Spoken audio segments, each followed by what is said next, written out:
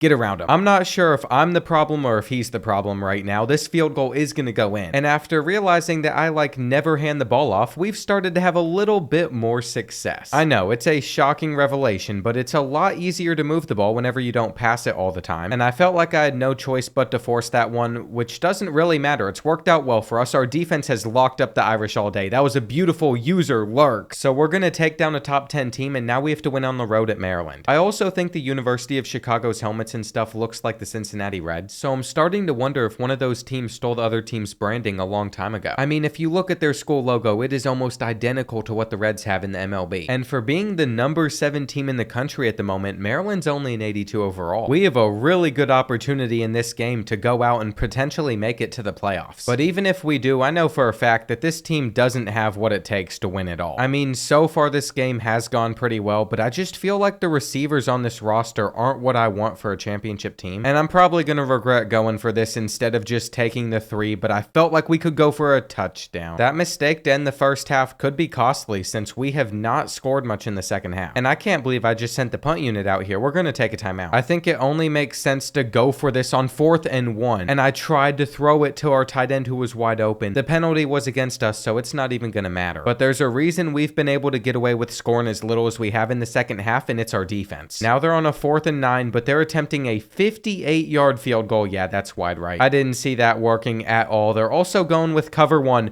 which means we might be able to take the top off of their defense. That's our one fast receiver. You know what? Maybe I should just hand this ball off. Nope, they're going to stop the run too. And we're going to give the Terrapins another chance to score versus our defense unless we can pick up this 3rd and long, which we're going to do. I can't believe it, but we're just like 5 yards away from pretty much closing out this game. And running back Tim Juszczyk has been the MVP here. Duarte is also going to have a chance to get loose. Yeah, that's it. I'm hoping that can jump us all the way into the playoffs. We have one more game after this that we also have to win. And I can't play it, but it's against Michigan State, so surely I shouldn't have to. Even though they haven't been successful in this rebuild, they've been a pain. And there it is, indecisive this time, 59-6. They're really hoarding all these quarterbacks from us too. I mean, there's so many young guys on here that they're never going to use. I want to cry after seeing this screen pop up when I advanced to the playoffs though, because I knew that win had moved us up in the polls, but I didn't think that we'd have to play Wisconsin in the first round. Since we weren't in the Big Ten championship, it was impossible to get a first round bye, but this is possibly the worst straw I've ever seen. And I know we don't have to play the Badgers on the road this time, but we scored 0 points against their defense the last time we faced them. I feel like I might as well just start getting comfortable with some of these new recruits' dev traits, because there's no way we're winning a championship with that current draw at the moment. I see an elite dev on a defensive tackle, but Tyler Hall, the quarterback, was only an impact, and then the other quarterback was a normal. What's really going to hurt me is if we lose one of our coordinators because we've started to have success. And you know what? We're just going to go with the black jerseys. This has got to be their funeral. We're about to see how much they like playing on the road, though so far they have been moving it a bit down the field. And I'd assume that they'd hit this field goal, but if they shanked it, it would be wonderful. I feel like the closer the computer gets, if they're kicking from the side, there's a better chance that they miss it than make it. And we ended up scoring on our first drive. We're set to score on our second, so we are getting off to a fantastic start right here, mainly because of how much we've just run the ball. Whether it's just taking off and scrambling or handing it off, there's no reason to throw it. And by the fourth quarter, this game was completely over. I mean, they just didn't do a thing. What this game did for me was really put in perspective how tough it is to win on the road in college football 25. Because once we took a lead, it felt like they had no chance at ever coming back. Now granted, they might have thrown a pick six and then we got comfortable airing it out with Duarte, but all I took away from that was we had a working strategy. I forgot to look at season stats before the playoffs, so this is what we have at the moment. 11 interceptions with 30 touchdowns isn't much better than what he did as a sophomore, but he has been much more of a runner, 500 yards on the ground, and Tim put up 769. Once again, we don't have a 1,000-yard receiver, so maybe that'll come later on in the playoffs. But in order to make a deep run, we have to get through undefeated number 1 Georgia. This is the toughest game that we've had to play in this dynasty so far. And here at the start of the second half, we have not done great. At the moment, we're losing by 4 points, but we have the ball, so if we have a good drive, we could score. The biggest issue about playing a team like Georgia has definitely been how quick they're getting in pressure. And then our receivers are dropping balls like that, so I'm actually going to just punt here. I feel like that was the smart move. That would lead to them scoring, though, which is what really puts the pressure on us. It makes us go down by 2 possessions. And we're in a lot of trouble if we can't pick up this 4th and 7. I know that it's a cover 6 of some sort, but it's not like I had a specific read. I was just trying to get it out as quick as possible. On this play, though, I know where I'm going. It's only the end of the third quarter, so we're not out of this yet. This is going to allow us to get it within 3, and it would be amazing if they just hand this ball off because we can go all over it. Here we are on a 3rd and 8. It flashed what coverage they were in for a split second, but I wasn't paying enough attention. And out of frustration, I accidentally hurried it up. I guess we're going to go for it. It is better to just do that. You know, I want it to be known the type of defensive players we're facing off against. 290 overalls basically double team that kid. But that didn't stop him from getting in almost instantly, and we're not going to stop the run on third down, that was our chance. See, now we're trailing by 2 possessions. Our corner route did get open right here, though, and Mosley brings it in. Hang on. Are we able to pull off a comeback against Georgia still? Just take it to the end zone, kid. Like, I know this team doesn't have much speed, but you should have been able to turn the corner. And I'm ready to get all up in there. We have everybody set to stop the run, which we're doing. Here on 2nd and 9, the exact same look, which they're going to break a tackle. And on 3rd down, I didn't even think about them throwing the ball right here.